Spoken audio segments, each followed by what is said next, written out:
Começa agora, programa Conviver. Apresentação, Afonso Moreira Júnior. Boa tarde a você que nos acompanha pela Rede Boa Nova de Rádio, pela TV Mundo Maior, emissoras da Fundação Espírita André Luiz e também pelo nosso portal mundomaior.com.br. Eu sou o Afonso Moreira Júnior e nós estamos no programa Conviver, inteiramente dedicado ao diálogo interreligioso. No programa Conviver de hoje, na pauta Os Mortos da Capela dos Aflitos, nós estamos trazendo, vamos apresentar daqui a pouco, nosso irmão Rogério da Silva, que é teólogo da Igreja Católica Apostólica Romana e que trabalha, que atua também na Capela dos Aflitos. Eu quero dar um aviso inicial.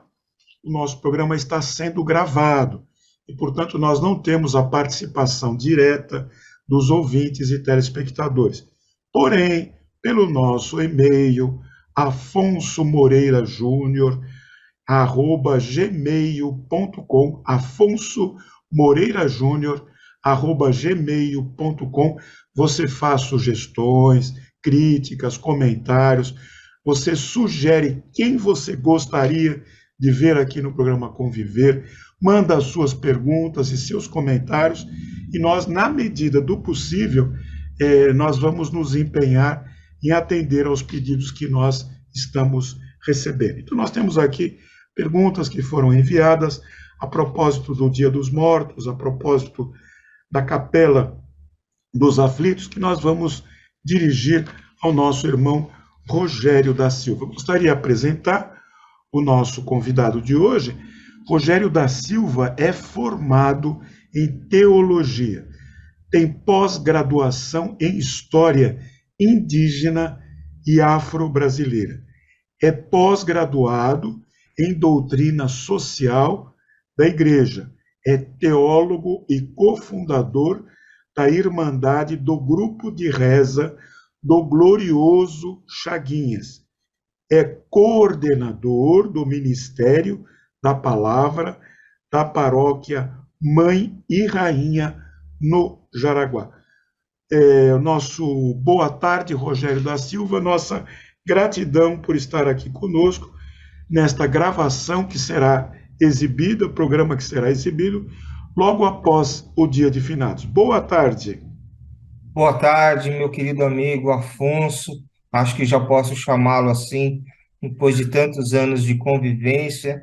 Agradeço o carinho que tem comigo, agradeço o carinho que tem pela Capela dos Aflitos e muito feliz de novamente estar aqui, podendo partilhar algumas ideias, conversar, dialogar. Muito bem, é isso aí. O propósito nosso é dialogar, o propósito nosso é conviver. E fica aqui, logo de início, fica a nossa saudação fraterna a todos os nossos irmãos que trabalham na Capela dos Aflitos para levar a fé, a esperança e a caridade à luz dos ensinamentos da Igreja Católica Apostólica Romana. Rogério, para aqueles que ainda não conhecem, você poderia nos falar a origem da Capela dos Aflitos, que está aqui em São Paulo, para quem é de fora e não conhece, Capela dos Aflitos está em São Paulo, no bairro da Liberdade, em São Paulo. A origem da Capela dos Aflitos? A capela tem a sua origem de um cemitério popular, né? O primeiro cemitério da cidade de São Paulo. O cemitério é de 1777 e a capela é de 1779. Né? Na época, então, Brasil colônia, né? As pessoas que tinham certo poder aquisitivo eram enterradas nas capelas, nas igrejas que existiam no centro de São Paulo, Mosteiro da Luz, pátio do colégio, e as pessoas mais vulneráveis, né, ou condenados à morte, escravizados, indígenas, eram enterrados no cemitério dos Aflitos, que compreende toda aquela região, desde a Galvão Bueno, ali, a entrada do metrô, até a Rua da Glória. Com a construção do cemitério, se fez uma capela. Todo cemitério tem uma capela, né? E a capela dos aflitos vem disso. O nome aflitos é porque, geralmente, todos os condenados à morte, que a pena capital ainda existia no Brasil, né? Passavam a noite ali na capela dos aflitos, antes de serem enforcados. Por que passavam a noite ali? Porque hoje, onde é a entrada do metrô, era a forca da cidade de São Paulo. Então, pela proximidade, pela facilidade, eles saíam da casa de câmara e cadeia, que era ali atrás de onde é hoje a Praça da Sé, vinham passar a noite na Capela dos Aflitos, eram levados à forca, né? Tinham a sua pena realizada e voltavam para serem enterrados no cemitério dos Aflitos. Custa crer para a maioria das pessoas que no centro da cidade de São Paulo ainda era praticada a pena de morte e o enforcamento em praça pública. Então fica a pergunta aqui: e quem determinava essas condenações e execuções tão sumárias, Rogério? Naquela época, Afonso, vamos entender assim, para a gente chegar nessa parte da questão de quem ordenava, né? Hoje, onde é o Palácio da Justiça, né? Naquela época também se tinha ali os tribunais, se fazia ali os tribunais. Aquela parte da onde é o Palácio da Justiça, na Praça da Sé, na saída do metrô da Sé, ao lado da catedral, para frente era considerado o centro de São Paulo. O que estava para trás dali era considerada a periferia de São Paulo. Então, todas aquelas pessoas que eram escravizadas e fugiam, iam para essa região da Liberdade. O que tinha ali na Liberdade na época? Se existia a casa de câmara e cadeia, a forca, a Santa Casa de Misericórdia, na Rua da Glória, onde hoje é uma faculdade, o prédio ainda existe lá, e a fábrica de pólvora. Tudo aquilo que era relacionado, que não podia chegar à alta sociedade paulista, ficava de onde é a Praça João Mendes para trás. Os pobres, os vulneráveis, a cadeia, o hospital onde tinha os doentes, o cemitério e a casa de pólvora que se explodisse, né, se matava ali. Então, quem cuidava dessas penas capitais, geralmente eram alguns religiosos, né, católicos. Por quê? Porque naquela época a cidade colônia ainda não se tinha os magistrados, eram poucos, e muitas vezes quem decidia se era um crime, se não era um crime, eram os religiosos que ali moravam e que tinham autoridade. A gente ainda vivia naquela época, né, o Estado e a Igreja unidos. Então, o que o religioso determinasse, né, ou o que o Império Romano, perdão, me desculpe a falha, o Império Brasileiro determinasse, eram cumpridas naquela região, que é o caso do Chaguinhas, que ele tem a sua pena de morte decretada pelo Colégio Militar. Rogério, essa decretação da pena de morte, para que a gente possa se localizar no tempo, a decretação da pena de morte do Chaguinhas, foi em que ano? A dele foi em 1821. Ou seja, um ano antes da decretação Sim. da independência do Brasil. Olha, então nós estamos aqui nos localizando no ano de 1821, aconteciam todas essas coisas, a pena de morte era vigente, era decretada pelos governantes em associação com os religiosos. A pergunta aqui que eu tenho aqui é muito interessante.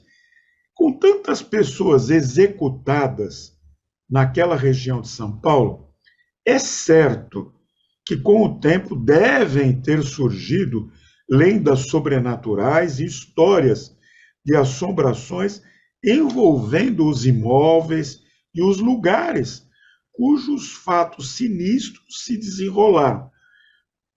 Rogério, você conhece alguma história popular do passado ou da atualidade sobre aparições, visões e outros fatos assim sobrenaturais, paranormais? A capela e aquela região ali da Forca, descendo para o Beco dos Aflitos, é uma região que entra no circuito do turismo de terror, ou que eles chamam, na linguagem mais jovem, o circuito trash, né? Então, pessoas vão à noite, de madrugada, e fazem alguns rituais, não rituais religiosos, mas levado pela juventude, por experiências, por algumas leituras, eles fazem. O que se conta muito é que se costuma ver chaguinhas no beco, chaguinhas andando no beco. Há alguns testemunhos de algumas pessoas. Na verdade, quem não sabe que é o Chaguinhas, que não conhece a história dele, fala que é comum se ver um soldado fardado no Beco dos Aflitos. Rogério, quem foi Francisco José Chagas?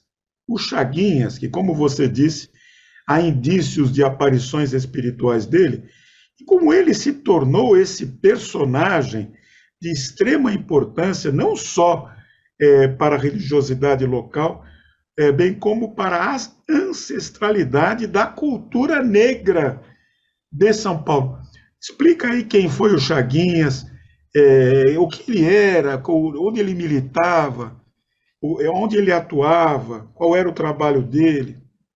O Chaguinhas, ele nasce na cidade de São Paulo, ele nasce não Chaguinhas, mas Francisco José das Chagas, né, na cidade de São Paulo, e como um homem negro, né, naquela época, ele tinha dois caminhos a seguir. Ou ele se tornava escravizado com um dono, né, e ia fazer trabalhos forçados, ou ele era escravizado pelos militares, se alistando no Exército Real Brasileiro, com a esperança de que, com seu serviço militar, ele poderia ter a tão sonhada alforria. E ele vai para a carreira militar.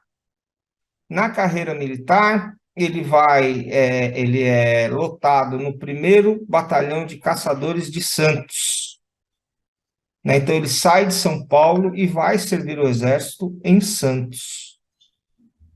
E lá ele passa por toda a situação de que um homem negro ou indígena naquela época passava. Inclusive a exclusão, porque naquela época se existiam duas forças militares no Brasil.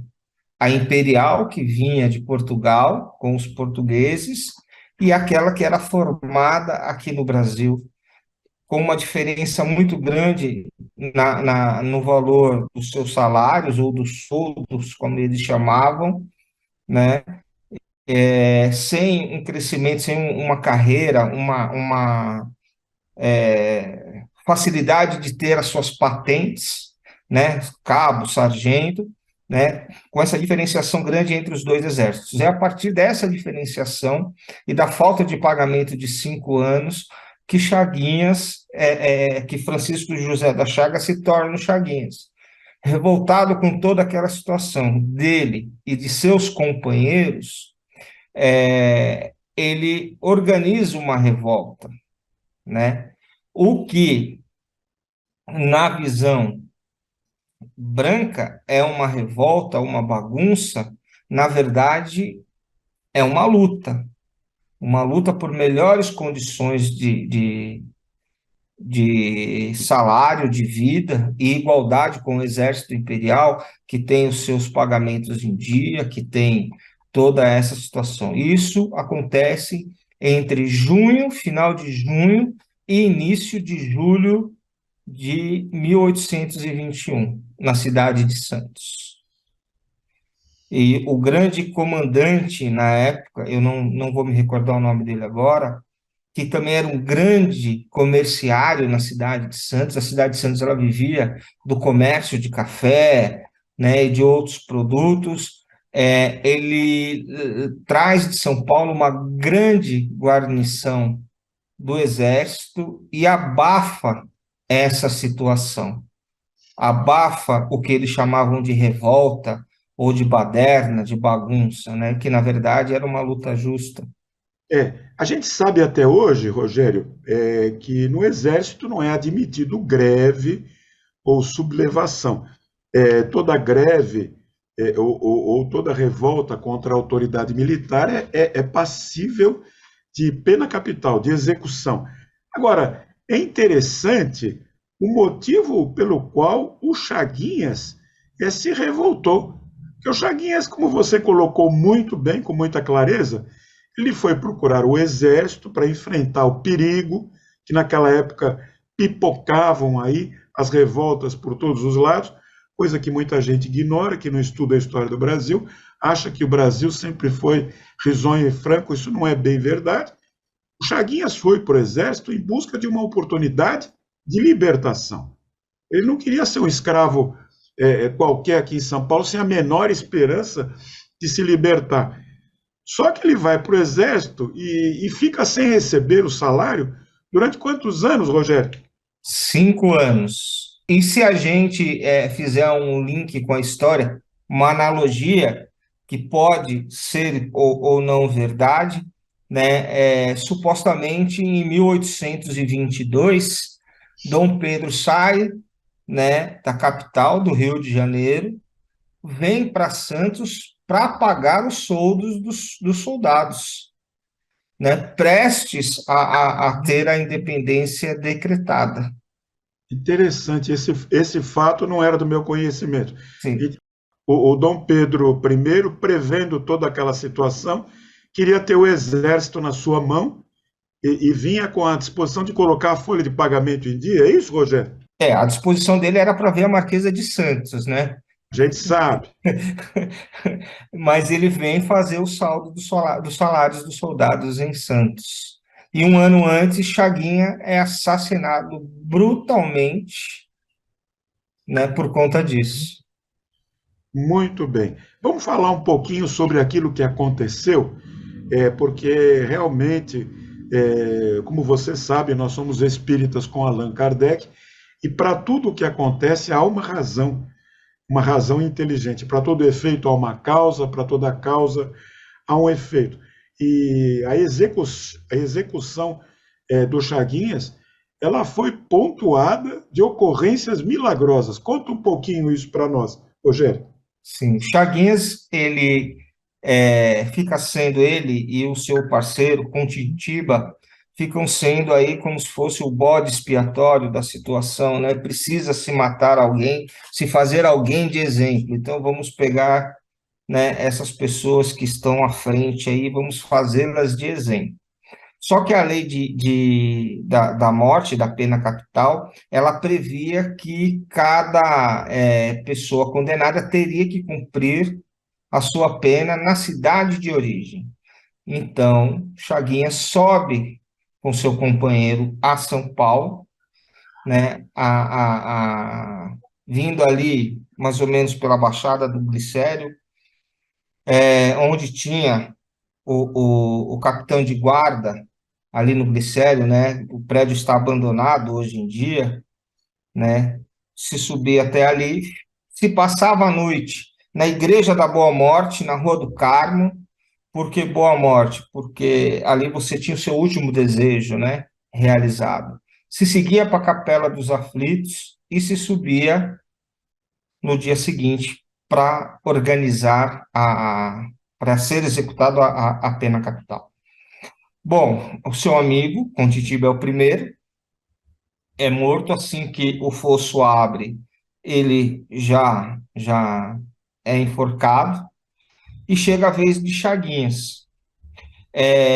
Como era ali uma periferia da cidade e tinham muitas pessoas, um evento desse se tornava uma coisa grandiosa, né? Então, muitas pessoas. E é histórico que a cidade de São Paulo, e não só a cidade de São Paulo, várias outras cidades, elas tinham as suas irmandades, entre elas a Irmandade da Misericórdia. E na esperança de ter um ato milagroso, né, solicitava a misericórdia àquela pessoa. E estavam ali todos reunidos, inclusive, na época, o senador Feijó, que presenciou toda essa situação e relata, né, isso em um pequeno artigo num dos livros dele. Então, chega a vez de Chaguinhas, o carrasco coloca a corda no pescoço, abre o fosso e a corda arrebenta. A corda arrebenta, a, a, a Irmandade da Misericórdia pede clemência, pede misericórdia, jogam a bandeira da misericórdia em Chaguinhas para que se tenha. Um grupo vai até ali onde é o Palácio da Justiça, onde era o tribunal, pede a misericórdia a Chaguinhas, não aceitam, falam que não, que ele era um condenado do império e ele tinha que morrer. Compram uma nova corda, onde lá na capela nós temos o recibo da compra dessa corda, né, uma cópia dele. Colocam uma corda nova no pescoço dele, abrem o fosso novamente e a corda se arrebenta. E todo o processo de pedido de misericórdia, ida até o tribunal, de novo, acontece pela segunda vez. E o povo ali começa a gritar liberdade, liberdade, liberdade. Já faz coro, além da Irmandade da Misericórdia, todo o povo ali reunido, né? Daí a origem do nome do bairro, Liberdade. Não, muitas pessoas confundem com a época da Lei Áurea, mas na verdade é anterior e se pede ali, né, pela liberdade de Chaguinhas e o bairro acaba levando o nome. Bom, ali era um caminho de boiada, né, de bois, de comitivas, e na hora do enforcamento está passando um boiadeiro, eles pegam uma corda de couro que era do boiadeiro, levam para enforcar Chaguinhas, colocam no pescoço dele a corda de couro, né? Abrem o fosso e a corda arrebenta novamente, pela terceira vez. Sendo necessário a morte dele, não havendo um perdão, o carrasco, né, não se sabe se foi com pauladas ou com facadas, mas de forma muito cruel, acaba assassinando Chaguinhas. Rogério, a gente percebe, pela descrição que você fez e cujas informações você bem disse que estão gravadas, estão registradas, um ódio contra o Chaguinhas. O Chaguinhas representava a liberdade do Brasil, a justiça. E, segundo a gente entende, ele não poderia virar um mártir, porque ele seria, digamos assim, um instrumento por intermédio do qual muitas almas iriam se juntar em revolta contra o domínio português, que, conforme nós estamos vendo aí, por essa e por outras descrições, foi muito cruel em relação às questões de disciplina. É isso, Rogério? Sim, a crueldade ela foi muito grande. Já começa, Afonso, na descrição desse comerciante que era oficial do Exército em Santos, aonde ele faz um relato solicitando esse reforço e ele coloca as pessoas ali, entre elas os Chaguinhas, isso antes de ser considerado a pena capital, como baderneiro, bagunceiro, como uma pessoa ruim, terrível, ladrão, que estavam acontecendo saques nas casas das pessoas de bem. Já naquela época, ele já usava o termo pessoas de bem. Então, a coisa, ela começa já no momento, né? Essa raiva, esse ódio, já começa desde a luta dele até chegar da forca, com tom de crueldade. E a questão do martírio, ela é interessante, né? Porque o Chaguinhas, ele tinha que ser o exemplo para aquela população. Por isso a sua morte. Olha, quem se revolta contra nós recebe a pena capital. Nós matamos, né? E no fim, ele vai se tornar o mártir dos humildes.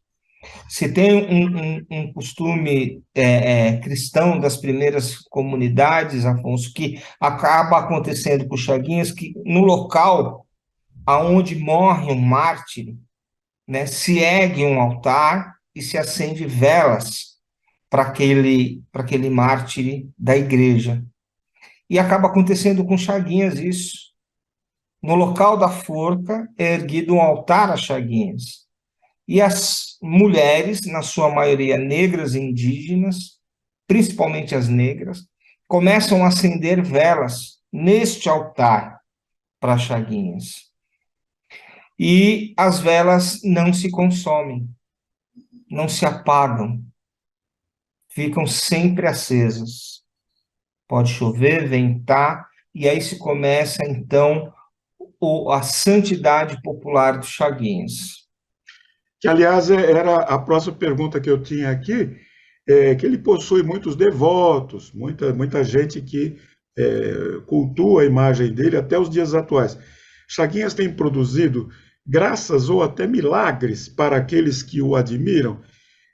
A gente gostaria que você se detivesse mais um pouquinho sobre essa questão e também, aproveitando aí para pegar carona, como é que a Igreja Católica Apostólica Romana enxerga eu não vou dizer o mito Chaguinhas, porque ele não é um mito, ele é uma realidade. Como é que a Igreja Católica Apostólica Romana enxerga o Chaguinhas? Afonso, a questão dos milagres realmente são muitos, muitos atribuídos a ele. O primeiro milagre que eu acredito, no meu ponto de vista, pela convivência que eu tive lá, né, é justamente manter essa fé nas santas almas acesa, porque ela é proibida. Tanto a Igreja Santa Cruz, que é construída ali na Liberdade, e a Capela dos Aflitos abaixo, ficam fechadas e proibidas de acender a vela. Inclusive, nós descobrimos recentemente que no mês de setembro se tinha uma festa para Chaguinhas, aonde é a Praça da Liberdade, e isso passa a ser proibido. Isso passa a ser proibido. E aí, mais uma vez, volto a falar as mulheres negras, mesmo com a igreja fechada, mesmo com a proibição, acendem as suas velas do lado de fora da igreja e mantêm essa fé viva. E aí, os relatos de outros milagres são grandes, a lista é grande.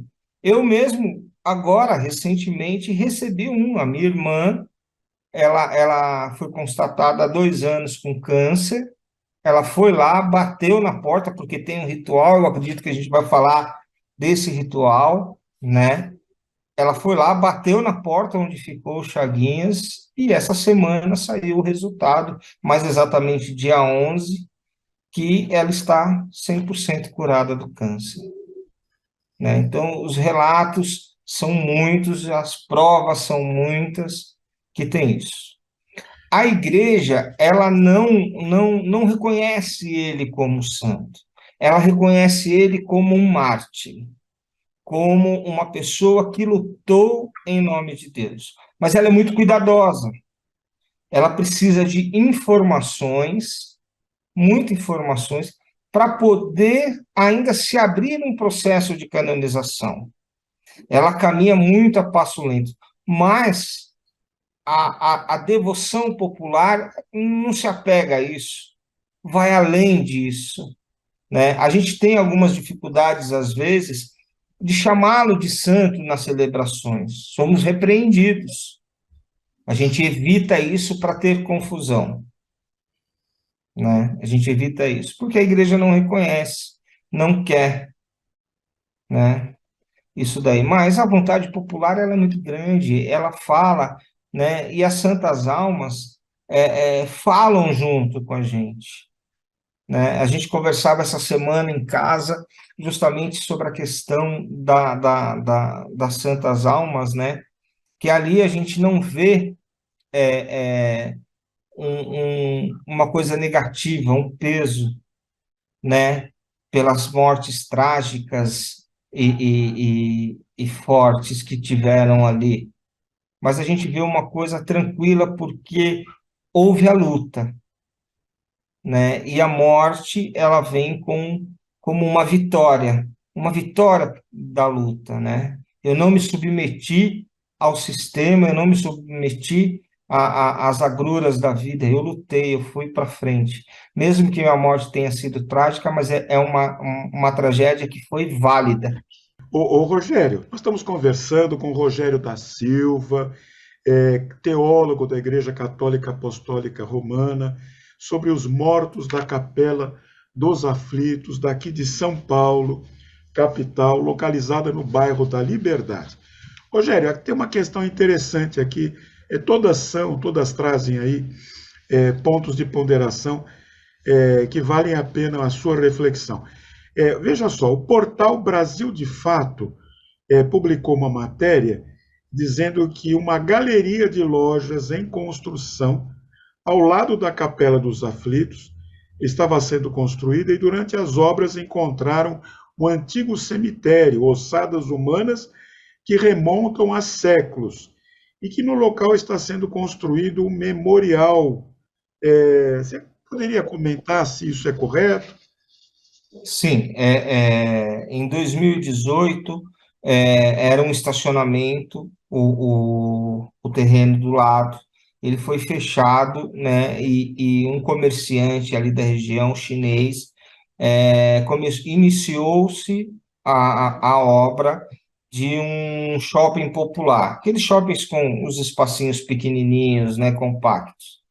E como toda obra na cidade de São Paulo, todas as vezes que se encontra algum vestígio de história, a obra para e são chamados arqueólogos, né? Então vieram os arqueólogos e encontraram 9 ossadas que se encontram hoje, né, no Instituto de Medicina, no Instituto Federal de Medicina, na parte de medicina florense, estão lá. E com essas ossadas foram achados algumas miçangas azuis que eram utilizadas, né, em joias de crioula que as escravizadas usavam na época, né? Essas miçangas foram levadas ao Rio de Janeiro, uma universidade no Rio, para ser comparada com as mesmas que foram encontradas no cemitério do Valongo, no Rio de Janeiro, né? Para se analisar se são realmente de pessoas escravizadas, e os estudos estão continuando sobre isso. Mas a gente só descobriu isso por conta de que o bate-estaca que estava lá, colocando as estacas de ferro, começou a rachar a capela. E nós procuramos a Prefeitura de São Paulo para que a obra fosse embargada, né, por conta de estar abalando a estrutura. E foi aí que a gente descobriu toda essa história, né? Então, agora se tem um projeto, né? Na verdade, nós andamos com 2 projetos, Afonso. O projeto é a construção deixa eu te fazer uma correção, são 3 projetos. Um projeto é o restauro da capela, que já foi aprovado pela Arquidiocese de São Paulo, né? Que já está em andamento, está em captação de recursos. O outro projeto é a construção do memorial dos aflitos, que ali você faça uma memória da identidade negra do bairro e da identidade indígena do bairro da Liberdade. Esse já está sobre a competência do Instituto Tebas, que cuida, né, da construção do memorial, onde a UNANCA tem uma participação também nessa gestão, A UNANCA faz a gestão da construção, né, do restauro da capela, e o outro projeto que a excelentíssima deputada estadual Leci Brandão, a semana passada, acabou dando entrada no recurso, né, que o culto da Chaguinha seja o patrimônio imaterial da cidade de São Paulo. E isso a Irmandade luta também para que isso seja aprovado. A gente precisa dizer, não é, Rogério, que o Chaguinhas, com todo esse trabalho, com toda essa coragem, ele é um ilustre desconhecido aqui em São Paulo. Não fosse o seu trabalho de outros abnegados aí, da Capela dos Aflitos, o Chaguinhas estaria sendo praticamente ignorado. Santo de casa, esta expressão é do povo, vox populi, vox dei.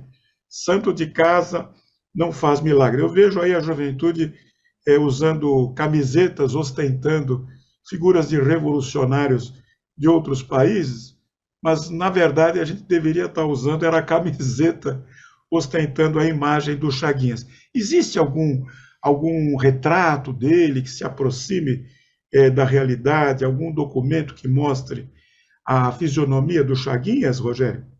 Não, documento que mostre alguma a maneira. A única coisa que se sabe pelos relatos é que era um homem de 31 anos de idade, mais ou menos, negro, de estatura mediana, né? Então, com base nisso, uma artista plástica, uma menina negra muito talentosa, eu não vou me recordar o nome dela agora, ela faz, através de estudos históricos, da fisionomia das tribos que vieram para São Paulo, né? Ela faz um estudo e cria uma imagem do Chaguinhas. E a partir desse estudo dela, desse trabalho artístico que ela faz, a Irmandade faz uma imagem pequenininha do Chaguinhas de madeira com um santeiro. Mas são hipóteses, né? A gente não tem certeza que a fisionomia dele é aquilo. É baseado no estudo, né? Agora, a sua informação, né, Afonso, é muito importante, porque a gente veste camisa de pessoas que não estão ligados à nossa realidade, à nossa vivência aqui. Chaguinhas pisou o nosso solo, né? Ele sabe, e até para santos católicos, né? A gente vê Santo Antônio de Santana Galvão, ninguém divulga, ninguém fala, e é um santo que viveu em São Paulo, que esteve aqui, que pisou o nosso solo, pisou o nosso barro, né? E a gente não o reconhece. A gente vai buscar em outras fontes. Não que os outros não sejam santos também, não sejam revolucionários e mártires, mas nós temos a nossa história. E muito por conta, Chaguinhas é muito por conta do apagamento que teve na cidade de São Paulo, principalmente ali no bairro da Liberdade. O programa vai chegando ao final. O assunto aqui daria para um seminário, eu acredito. E quem sabe a gente tem a oportunidade de promover alguma coisa em torno do exemplo de Chaguinhas. Mas eu gostaria que nesse instante final você contasse um pouquinho sobre a Capela dos Aflitos, as atividades, porque nessa altura do campeonato tem muita gente querendo conhecer a capela, o local, aonde se depositam aqueles bilhetinhos pedindo socorro, pedindo a intervenção do Chaguinhas em favor de alguém que está doente ou passando, enfim, gente pedindo milagres. Fala um pouquinho sobre isso e o acesso a essa cultura religiosa de tanta tradição e tanta importância para a cidade de São Paulo. Afonso, começar falando do patrimônio imaterial, que é o culto a Chaguinhas. O culto a Chaguinhas, ele se realiza da seguinte maneira, né? Você vai até a capela, né, que eu já vou passar o endereço tudo dela, coloca os seus pedidos ou agradecimentos num bilhetinho, dobra, se dirige até a porta, né, da cela que ficou o Chaguinhas ali enquanto esperava na noite anterior à sua morte, esperava para que amanhecesse para que ele fosse para a forca, coloca o papelzinho na fresta com seu pedido e agradecimento, faz a sua oração do seu modo espontâneo, a sua conversa com Deus, a sua conversa com as santas almas, né? E bate 3 vezes na porta. Esse é o culto às chaguinhas, né? E depois disso, você vai para o velário acender a vela, né, para as santas almas. E também ali faz a sua oração, conversa com as santas almas. A capela, ela está localizada na Rua dos Aflitos, número 70, no bairro da Liberdade. Ela tem missas todas as segundas-feiras ao meio-dia, né? E todo primeiro sábado do mês, às 3 horas da tarde, se reza, né, o terço ao glorioso Chaguinha. Nós não chamamos de santo, nós chamamos de glorioso. E mesmo assim ainda pegaram no nosso pé, mas a gente falou, glorioso somos todos nós também, diante de Deus, né? Então, a gente faz o terço do glorioso Chaguinhas, que é maravilhoso, tem todo um ritual para ser feito. A capela ela não fica aberta direto, porque ela depende de voluntários. Então, quando a gente tem voluntários, a gente abre aos sábados e domingos. Mas pode ser agendado. Se você tem um grupo que queira ir até lá, é só entrar em contato pelas redes sociais da Capela, Capela dos Aflitos, ou Amigos da Capela dos Aflitos, pelas redes sociais, e agendar uma hora, que aí vai ter um voluntário lá à disposição para te contar toda a história, para te falar ali da Capela dos Aflitos. Bairro da Liberdade, Rua dos Aflitos, número 70, entre a Rua da Glória e a Galvão Bueno. O programa Conviver vai ficando por aqui, agradecendo imensamente a Rogério da Silva, teólogo da Igreja Católica Apostólica Romana, que nos trouxe informações tão preciosas sobre os mortos da Capela dos Aflitos, que é um marco histórico, religioso e também político da cidade de São Paulo. Nosso agradecimento, Rogério, Deus o abençoe e o ilumine, as nossas respeitosas admirações, a nossa saudação fraterna. Eu sou paz, eu sou luz, eu sou saúde. Até o próximo programa, se Deus assim o permitir.